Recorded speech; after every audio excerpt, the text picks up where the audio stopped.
Sebenarnya kalau angka ya, Kang Sobari ngasih berapa angka untuk kepemimpinan Presiden Jokowi sebagai imamun adil ini, sebagai pemimpin yang adil yang kita sebutkan itu? Aku bisa kasih 8 barangkali. Kasih 8? Hantem kromo aja. Hantem kromo. Hantem kromo Jadi aja. sudah 7 tahun pemerintahan ini angkanya 8. Jadi 8 itu kalau dikonversi dengan huruf itu A. A. Karena saya ngelihat dari jauh dan kadang-kadang dari dekat, tapi lebih dari jauhnya ya sudah more or less itu sudah on the right track.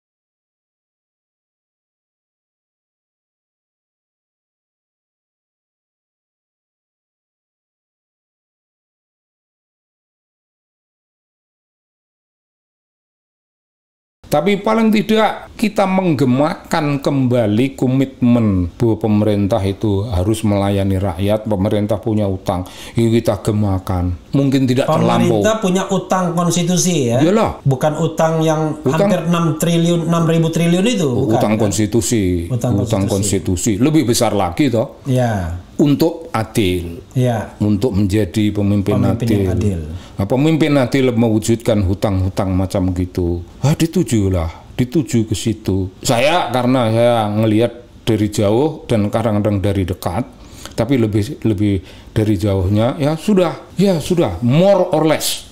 Itu sudah on the right track. On the right track maksudnya sudah maksimal begitu aja atau masih bisa di boost lagi? Yang tingkatkan on the right track tidak berbicara tentang kualitas. Oke. On the right track hanya berbicara bahwa tujuannya udah benar. Kita sudah di tempat yang benar, di jalur yang benar. Di jalurnya yang benar. Bagaimana membuat itu maksimal, bagaimana membuat itu dahsyat, still another mile. I see. Iyalah, still another mile. Iya, Pak. Tapi sekarang Kang ya, kita tidak bermaksud comparable ya. Kalau berkomparasi susah kita. Karena gini, kalau saya selalu mengatakan pemimpin yang muncul di belakang itu harus lebih baik daripada sebelumnya.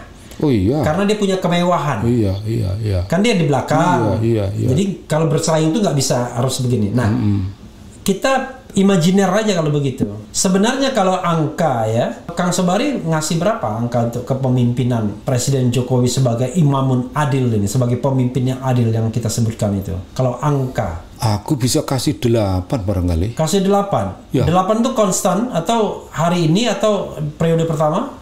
Itu pertanyaan yang bagus. Iya. Hantem kromo aja. Hantem kromo. Jadi aja. Sudah 7 tahun pemerintahan ini angkanya 8. Itu mostly urusan everything is already on the right track itu tadi. Oke. Already on the right track. Jadi 8 itu kalau dikonversi dengan huruf itu A. A tok ya, bukan A plus, bukan A minus. Enggak. A. Cukup A. Tidak boleh plus. Tidak boleh plus ya. Kalau plus terlalu sempurna nantinya. Tidak boleh. Pertanyaan lain Kang, ya kan? Ya. Saya senang nih kalau Kang Sobari bilang begini. Biar Refli Harun tidak dituduh bahwa hanya menginterview orang-orang yang sakit hati aja dengan pemerintahan Presiden Jokowi ya. Tapi ada juga nih orang yang merasa bahwa pemerintahan Presiden Jokowi sudah on the right track ya, revolusi mental dan lain sebagainya. Tapi justru kita uji terus-menerus ya. Pertanyaannya tadi belum dijawab. Begitu glorifikasi yang namanya revolusi mental diucapkan sendiri oleh Presiden Jokowi. Tapi pada periode kedua, nggak ada Presiden Jokowi mengucapkan lagi revolusi mental. Terlepas anak muda yang tadinya barangkali changing everything, Tapi pemimpin utamanya sendiri kayaknya sudah hopeless jangan-jangan dengan revolusi mental itu. Begini, pemimpin kita itu kira-kira berpikir begini. Saya mengajak orang-orang yang tidak semuanya, yang ternyata tidak semuanya betul-betul fully committed. Tidak fully committed, ya udah, ya sudah, mau apa. Saya sudah turun tangan mengenai ini, mesti cepat. Ini pelayanan untuk apa namanya, investment. Itu mesti ada aturan yang begini. Kan banyak juga yang menghalang. Tapi beliau pada prinsipnya menunjukkan itu tidak pernah padam, dan beliau menunjukkan sendiri dengan tindakan-tindakan. Loh, saya kira kita belum pernah punya presiden yang bisa mengelola proyek lapangan, ngerti urusan lapangan. Oh, ini tidak begini, mesti begini. Konsep dia turun ke lapangan. Presiden Bung Karno pun saya kira tidak. Presiden Soeharto tidak. Mainnya di atas saja ya, di langit aja. Presiden Soeharto yang berbicara tentang hal-hal yang lebih berupa beras, sandang pangan, toh tidak pernah turun mengecek ini keliru, tidak pernah. Dia tidak punya menteri PU sebagus Pak Basuki. Jadi Pak Basuki itu jasanya pasti besar pada Pak Jokowi karena urusan infrastruktur. Makanya 2 periode. Iya, 2 periode. Kan infrastruktur di tangan beliau. Walaupun cukup senior kan? Iya. Lebih senior. Lebih senior dari Pak Jokowi. Ya umur saya lah. Ya beliau. Tapi kebalik lagi, kenapa kemudian Pak Jokowi sendiri malas mengucapkan lagi revolusi mental itu? Saya tidak begitu tahu, tapi barangkali ini namanya political wisdom. Kalau saya mengucap ini, saya memamerkan apa yang tidak tercapai, saya tidak deliver dalam urusan itu. Jadi tidak usah diucapkan, tapi saya lakukan. Untuk saya pribadi sebagai presiden, saya lakukan ini adalah gagasan, itu adalah cita-cita mulia tentang revolusi mental. Bagaimana mengubah dunia ini yang penuh bolang-boleng, yang tidak teratur itu menjadi agak lebih teratur. Diperlukan suatu masa. Dia lakukan kalau itu. Tapi bagaimanapun yang namanya leadership ini, pemimpin ini kan harus bertanggung jawab terhadap kondisi yang ada sekarang ini. Banyak orang menuduh, ya kan, mengatakan Presiden Jokowi tidak mampu mengendalikan oligarki, terutama oligarki bisnis yang berada di lingkar kekuasaan istana. Ya, banyak contoh PCR, ya, proyek-proyek yang sepertinya sudah diijon terlebih dulu, bikin peresmian proyek ternyata tanahnya punya kakak menteri misalnya begitu, atau proyek-proyek yang ada di Kalimantan sana ternyata sudah punya orang-orang lingkar dekat istana. Proyek di Papua juga it could be possible punya orang lingkar kekuasaan juga. Dan akhirnya revolusi mentalnya melahirkan justru para oligarki baik bisnis maupun politik, terutama bisnisnya. Gimana? Barangkali ada kebenaran, ada fakta lapangannya, ada fakta lapangannya. Dan saya kira begini, kalau orang kayak saya melihatnya, Presiden Jokowi saya memilih itu dengan satu catatan bahwa, jadi one thing for sure, tahun 2014 pilih Jokowi, 2019 pilih Jokowi. Dari awal saya milih Jokowi. Siap kecewa. Ya barangkali yang Anda katakan itu bagian yang agak mengecewakan, tapi ini persoalan internal di kabinet. Kalau itu faktanya semacam itu, maka itu ya yang memalukan lah. Orang berbisnis di kalangan, di lingkaran kekuasaan dan menipu atasan, itu kan memalukan sekali. Jadi dalam pengertian ini saya kira ada orang yang ditendang kalau itu korupsinya nyata-nyata, tapi ada hal-hal yang Pak Presiden itu namanya itu kompromi, maju mundur.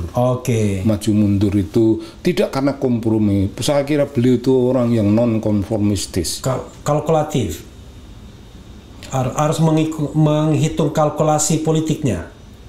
Itu wajar. Itu wajar. Itu kewarasan politik ya, selalu mengangkat itu.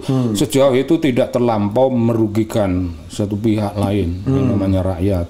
Kalkulasi di kalangan elit itu dilakukan dimanapun juga, ya biar saja dilakukan. Untuk apa?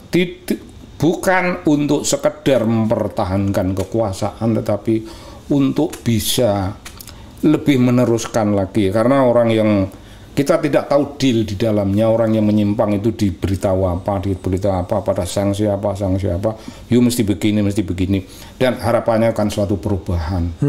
Apakah dalam pengertian seperti ini pemimpin adil masih bisa disorot dengan kamera zaman, kamera zaman ini sebagai orang yang adil? Ya, itu terserah cara kita memandang. Tapi kalau orang seperti saya tidak memberi assignment terlalu berat bagi beliau, tidak, assignment saya ya biasa saja. Kalau ada yang gagal di jalan, bagi saya itu juga biasa saja. Itu manusiawi. Oh, tidak bisa dieksis dengan manusia. Karena pemimpin itu tidak boleh sekedar sebagai manusia, tapi pemimpin memang harus memiliki komitmen. Ini harus jalan, ini harus jalan. Harus setengah dewa dia, setengah manusia. Tidak, umpama tidak setengah dewa pun, bahwa you sudah janji ini harus deliver. Tidak boleh ditawar-tawar. You ini deliver. Sekali you sudah bikin rencana itu harus jalan. Nah, itu kita tagih. Kalau itu kita tagih. Keadilan dia istiqomahnya tagih kalau itu. Menurut Kang Sobari, apa bagian dari pemerintahan Presiden Jokowi yang sangat terlihat tidak deliverednya, tidak deliverynya?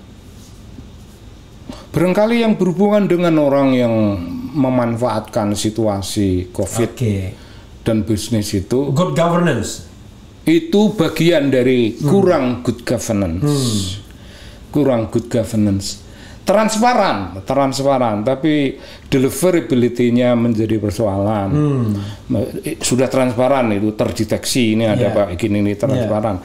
Tapi how you implement the principle of accountability, social atau public accountability, ini berat.